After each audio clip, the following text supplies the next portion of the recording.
গতকালকে নুরা পাগলার মাজারে বিক্ষিপ্ত জনগণ হামলা করে মাজার ভাঙচুর করেছে। কবর থেকে লাশটা তুলে নিয়ে রাস্তার ভিতরে আগুন দিয়ে লাশটাকে পুড়িয়ে ফেলেছেন। নাউজুবিল্লাহ। আবেগ থাকা ভালো, কিন্তু কিছু কিছু আবেগ আমাদেরকে ধ্বংস করে দেয়। কবর থেকে লাশ তুলে পুরানো ইসলামে সম্পূর্ণরূপে হারাম ও নিষিদ্ধ। ইসলাম ধর্মে জীবিত মানুষের যেমন সম্মান রয়েছে, তেমনি মৃত্যুর পরেও মানুষের মৃতদেহের সম্মান রক্ষা করা অপরিহার্য। কোরআন ও হাদিসের সুস্পষ্ট নির্দেশনা অনুযায়ী লাশ কবর থেকে তুলে পুড়িয়ে ফেলা একটি অত্যন্ত গর্হিত কাজ, অমানবিক এবং কঠোরভাবে এটাকে নিষিদ্ধ করা হয়েছে। এটি মৃত্যু ব্যক্তির প্রতি চরম অসম্মান ও প্রদর্শনের শামিল, যা ইসলামী শরীয়তে কোনোভাবেই গ্রহণযোগ্য নয়। কোরআনের আলোকে মানুষের মর্যাদা ও দাফনের বিধান সম্পর্কে কিছু কথা বলছি। ইসলাম মানুষকে সৃষ্টি সেরা জীব হিসাবে মর্যাদা দিয়েছেন। এই মর্যাদা শুধু জীবিত অবস্থায় নয়, মৃত্যুর পরেও বলবৎ থাকে। আল্লাহ তাআলা কোরআনে কারিমে বলেন, ওয়ালাকাদ কাররামনা বানি আদম, আর আমি তো আদম সন্তানকে সম্মানিত করেছি। এই সম্মান মৃত্যুর পরেও অক্ষুণ্ণ থাকে, তাই মৃতদেহকে সম্মানজনকভাবে দাফন করার নির্দেশ দেওয়া হয়েছে।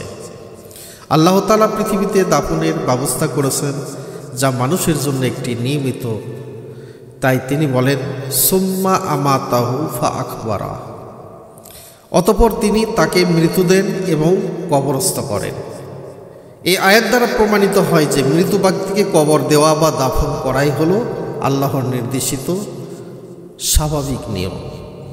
মানব ইতিহাসে প্রথম দাফনের শিক্ষাও আল্লাহ দিয়েছেন, যা সূরা মরিয়মে আল্লাহ পাক উল্লেখ করেছেন, ফাবাআসাল্লাহু গুরাবান ইয়াবহাসু ফিল আরদি লিউরিয়াহু কাইফা ইওয়ারি সাওয়াতা আখি। অতঃপর আল্লাহ একটি কাক পাঠালেন, যে তার ভাইয়ের লাশ কিভাবে গোপন করা যায় তা দেখানোর জন্য মাটি খনন করেছিল। এই আয়াতগুলো থেকে সুস্পষ্ট, দাফন হলে মৃতদেহের সম্মানের একটি অংশ এবং এটি আল্লাহর শিখানো পদ্ধতি। এর বিপরীত লাশ পুড়িয়ে ফেলা প্রাকৃতিক, বিকৃত এবং মৃতদেহের প্রতি চরম অবমাননা। কবর থেকে লাশ উত্তোলন ও পোড়ানোর বিধান। শরীয়তসম্মত কারণ ছাড়া কবর থেকে লাশ উত্তোলন করা জায়েজ নয়। ফিকহবিদগণ কিছু বিশেষ অবস্থাকে এর ব্যতিক্রম বলেছেন। যদি অন্যের জমিতে অনুমতি ছাড়া দাফন করা হয় এবং জমির মালিক তা ফেরত চায়, রাষ্ট্রীয় আইনে কোনো গুরুতর অপরাধের তদন্তের জন্য যদি আদালতের নির্দেশে ময়নাতদন্তের প্রয়োজন হয়,